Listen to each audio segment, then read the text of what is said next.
Welcome to This Week from Blue Mountain Broadcasting. I'm glad that you've tuned in for the show today. I'm your host, Lynelle Ellis, and today we are going to be talking with someone who's working at Blue Mountain Television. He's brand new at the station, our intern, Alex Murcia.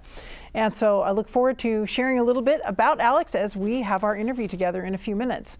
Also, some very important things to tell you about during the station news segment of our program. But let's begin now with our devotional thought.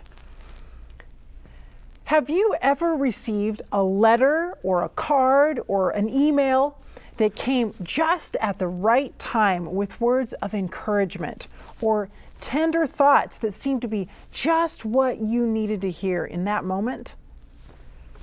I received a card with a personal and encouraging message at the beginning of this quarter, and it came from one of my colleagues at Walla Walla University who has been a prayer partner with me over the last several years. And this note was heartfelt and specific, and it lifted my heart. And it also came with a lovely smelling candle that is making my office smell really good right now, even though I can't light it because of the fire code, but just the smell of that candle in my office. It smells wonderful, and every time I smell it, I think of these encouraging words and my colleague friend who shared them with me. And what a blessing this note has been for me. You know, God wrote a very special and specific letter too. And it's found in the book of Jeremiah. Jeremiah chapter 29 gives us a record of this letter that God asked Jeremiah to write to the Israelite captives. And these captives are his people from Israel and Judah who have been taken captive to Babylon. And this captivity came because of their own foolishness, because of their own disobedience to God and his ways. And God had already pleaded with them, entreated them many, many times, and he had given them warnings about what was to come. What was to come if they kept persisting in these other ways of living that had nothing to do with what God had in mind for them, putting other gods that they would worship, and living a life that, according to him, was according to their own evil desires. But even though they had not, for the most part, heeded his plans, he is still reaching out to them during their captivity with tender words and words of redemption. This letter is one of the most specific messages from God that we're privileged to have a record of. So let's read some of that letter from Jeremiah 29. This is the text of the letter that the prophet Jeremiah sent from Jerusalem to the surviving elders among the exiles and to the priests, the prophets, and all the other people Nebuchadnezzar had carried into exile from Jerusalem to Babylon. This is what the Lord Almighty, the God of Israel, says to all those I carried into exile from Jerusalem to Babylon. Build houses and settle down. Plant gardens and eat what they produce. Marry and have sons and daughters. Find wives for your sons and give your daughters in marriage, so that they too may have sons and daughters. Increase in number there. Do not decrease. Also, seek peace and prosperity of the city to which I have carried you into exile. Pray to the Lord for it, because if it prospers, you too will prosper. Yes, this is what the Lord Almighty, the God of Israel, says. Do not let the prophets and diviners among you deceive you.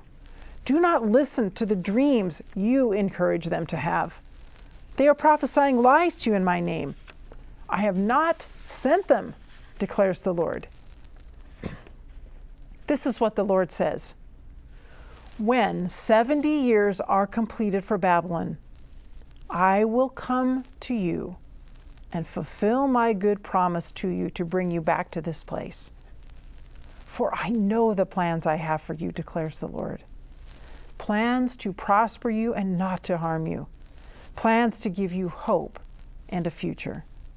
Then you will call on me and come and pray to me, and I will listen to you. You will seek me and find me when you seek for me with all your heart.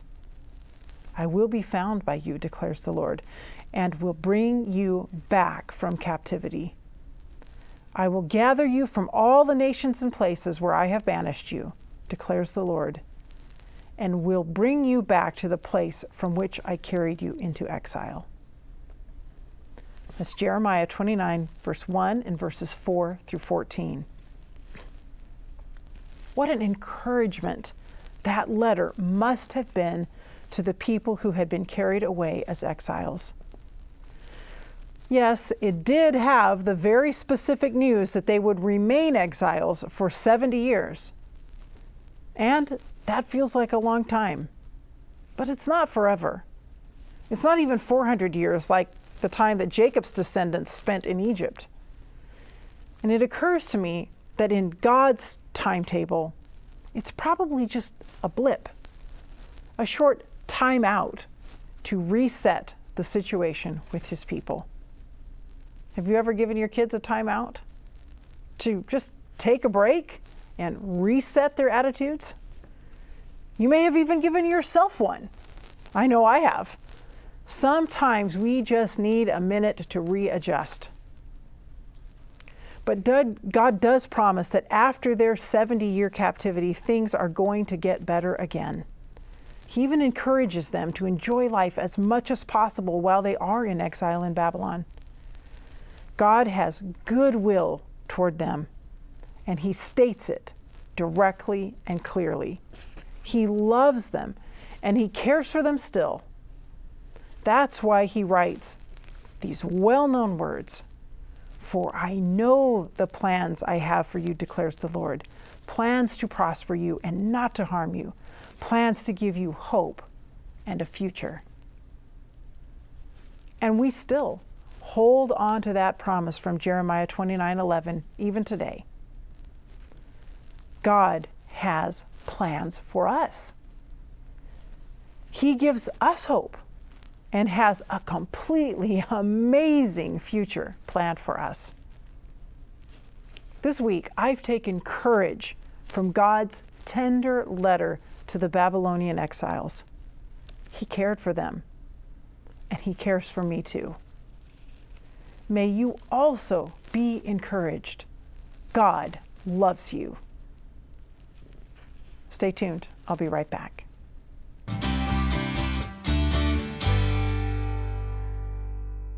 Welcome back. Joining me now is Alex Murcia. And Alex is a brand new intern at Blue Mountain Broadcasting Association. And it's just great to have you joining the team. Yeah, thanks for having me on. Yeah, so I just wanted our viewers to get to know you a little bit because your role is really behind the scenes as an intern because you're working with... I'm working with our station manager, and I'm mostly doing editing.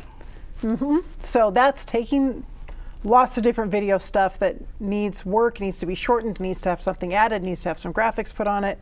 Yep, you're updating it to HD, any of that stuff. Yep, you're doing it. So this is kind of interesting. It's been an interesting path for you to come to be working for Blue Mountain Television. It is an internship, so it goes quarter by quarter. Yeah. And it's kind of an interesting path because you graduated in what year? Graduated in 2021. Okay. With what degree? I graduated with an English degree. At Walla Walla University? Yeah. I was intending to become a lawyer. I took an English major, legal studies minor, but graduated with an English degree, and yeah.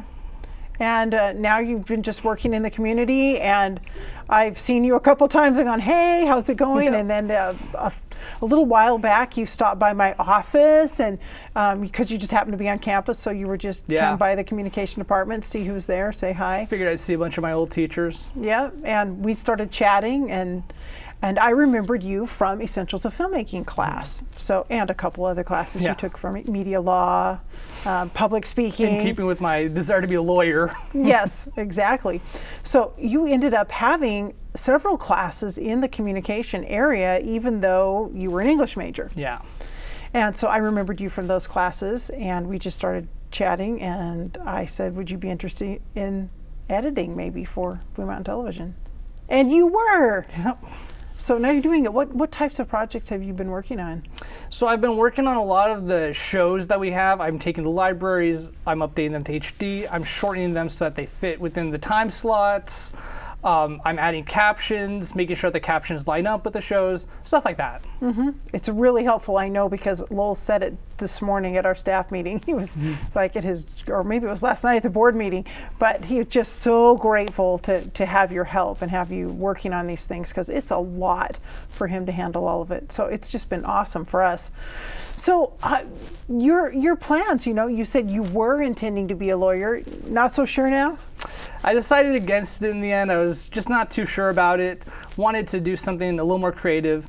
I felt like I'd always had the passion for filmmaking, really, and creative things. Again, I was an English major, loved to write. My specialty was creative writing. Yes. Wrote a lot of poetry. And I just decided I wanted to do something a little more creative, and English and film just seemed to fit. Good. So you've been thinking that direction. So this is just an opportunity now for you to actually get into the field, actually earning some money. Get some practical experience. Get practical experience, for Yeah. sure. So you kind of feel like your career might go a different direction than you originally thought. Yeah, I think so, but I'm really loving this, and I think I could see myself doing this for years in the future. Really? Like you could be an editor. Yeah. It is a special skill. And I'm going to tell you something, it is a really, really needed skill. We've been hearing recently and in our department, and also a couple of different places that I visited professionally recently, I was hearing the word that we are having a shortage of editors. And I know especially in Seventh-day Adventist media organizations, when I went to the ASI convention last summer, all of the big media organizations were there. Everyone connected with the Seventh-day Adventist Church in some way. They were all there with their huge booths, and they were all beautiful, and I was making my way around talking to people like John Bradshaw and Doug Batchelor and Sean Boonstra and those people, and every one of them was saying to me, do you know some editors? We need editors. We can't find enough editors for what we're doing. So I think both inside the church and out, there is a rising demand for people who really are willing to specialize in that area and do it. So you're probably going in a great direction. Yeah. Now, before we started our interview here, you told me I asked you what your big goal was, and you said something that really made me laugh. So I don't know what I really, what the end goal is. I think editing is a really fun job, and I really enjoy it. I might end up, finding that I really like a different position in film. But I think the overarching goal is I want to move back to Southern California. I was born there, spent some years there. I really miss the warm weather. Well, I don't blame you, especially in January. Yeah, it's missing way that too warm cold. weather. I did live in Southern California for 2 years, and yeah, it's warm, and when I lived there it was pretty smoggy, but also really warm, lovely beach, and all of those things. Yeah. So that that's a funny goal, but kind of a good one. Please just get me to the warmer weather, Yeah. back to Southern California. How long did you live there when you were growing up? So I lived there, I think, about 4 years off and on, kind of. I spent about a year living in Mexico before I moved back to California. Yeah. Wow, we have more in common than I spent 2 summers living in Mexico as a kid. See? Yeah. Very fun. It's a great place for a kid to explore and enjoy. Yeah, it was a lot of fun, especially because at the time, the reason we had moved back there was my mom or my dad was trying to get a graduate degree, so they were going back to school for a bit. See, we have a lot in common. My dad was getting a graduate degree And that's as well. why I was there, and so, I could always hang out with the other parent whenever I was, looking to do something. Yeah. It's kind of a great place for advanced education. Yeah. It was less expensive. My dad went to art school at San Miguel de Allende. So, yeah, I think people go back for that reason. Well, so you'd like to get back to California, but for now, you actually are kind of from Walla Walla, right? I mean, your Been family here for the lives past here. 5 years, yeah. So Yeah. this has kind of been home, and I spent more time in Walla Walla than I have in California. So yeah. Well, it was nice for Blue Mountain Television that you were here after graduation, and that you kind of hung around the community, and that you were available to do an internship, because Yeah. not everybody can do that. And internships pay a little, but not a living wage, obviously. Yeah. So that works out nicely for us that you're able to do it and able to get that experience. And I need to try to connect you with my one great contact in California who's an editor, John Quinn, who edits for The Chosen, and see if he could be a mentor to you, maybe even. That would be really cool. Yeah, I would really enjoy that. So Alex, again, we really want to thank you, because you've come at just the right time to Blue Mountain Television. You filled a niche that we really need to have filled, helping us with editing our projects. And Lowell was just telling me that he's just going to be increasing the complexity of the projects he gives you, as time goes along. So that'll hopefully be fun for you as well. Yeah. All right. Thanks, Alex. Thanks for having me on. And thank you for watching. I'll be right back.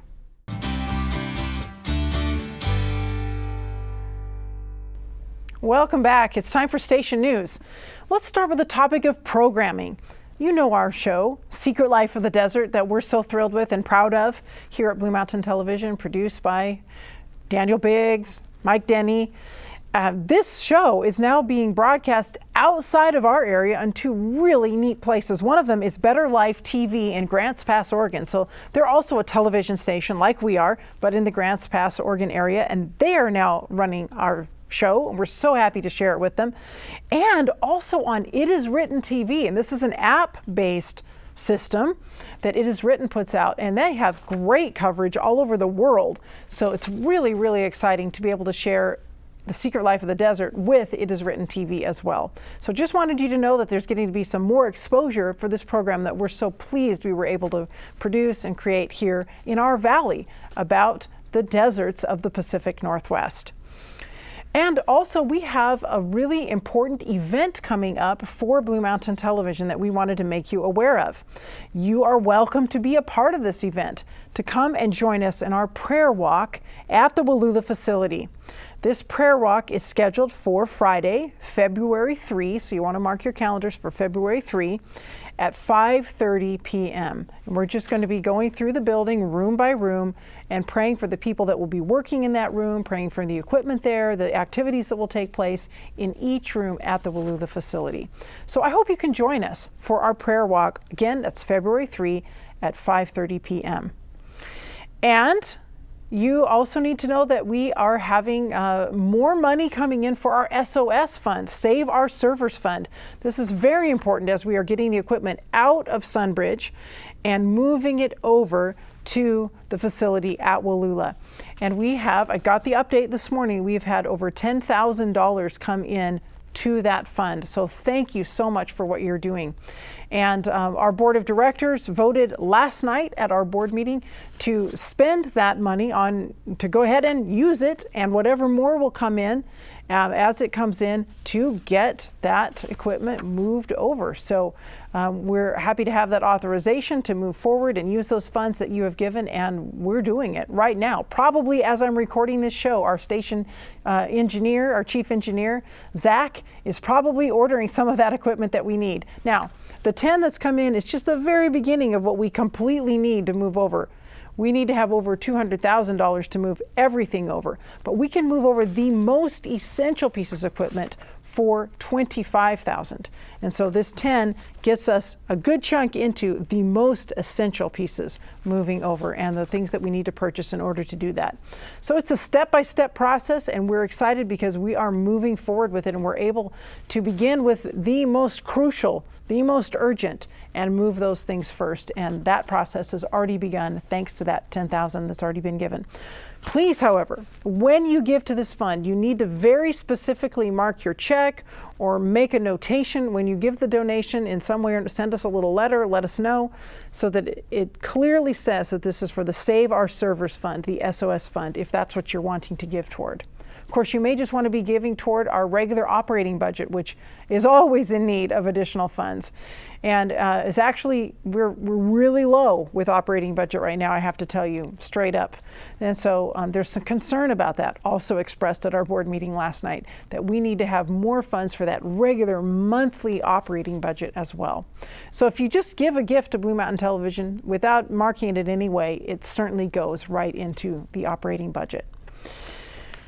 Enough about the budget, but a little bit more about funds for the station, because I have to give you the latest update about the Valley Giving Guide and the money that came in through December 1 for that. Here is our final total, $57,640 were given for Blue Mountain Broadcasting Association. We are thanking God for that and thanking you for those contributions. That's a little bit more than last year, so that's exciting. And 51 donors. That's a piece of good news too, because it means there were 51 people engaged in participating and sharing. And here was the bonus. that came to us. We won an award for our category. Blue Mountain Television was listed in the Community/Economic Development category on the Valley Giving Guide, and we raised more money than anyone else in that category. And so we were given an award, a nice plaque that we have at the station, and also a $500 bonus gift for the ministry for being the top fundraiser in that particular category. And that's all you. Those of you who gave through the Valley Giving Guide made that happen. So that's just been really exciting for us, and we're delighted with the level of participation that took place there. Good things happening at Blue Mountain Broadcasting. I hope you're getting that idea as you watch this show, as you look at our website, as you check us out on social media and on YouTube, and as you see what's going on here at the ministry, that you're also sensing that enthusiasm and that excitement as we're moving forward. We have lots of challenges ahead of us. As we meet as a board and executive committee and staff, as we meet together, we talk about and pray through those challenges. And there are lots of them ahead for sure, but it is exciting, and it is exciting times as we really are moving rapidly toward new things for the station. And so I'd like to thank you for tuning in today and hearing these updates. I'd like to thank you for your interest in Blue Mountain Television, telling other people about the ministry, also especially for your prayers for Blue Mountain Broadcasting Association, and of course for your financial gifts too. And I just appreciate you watching today. I will see you next time.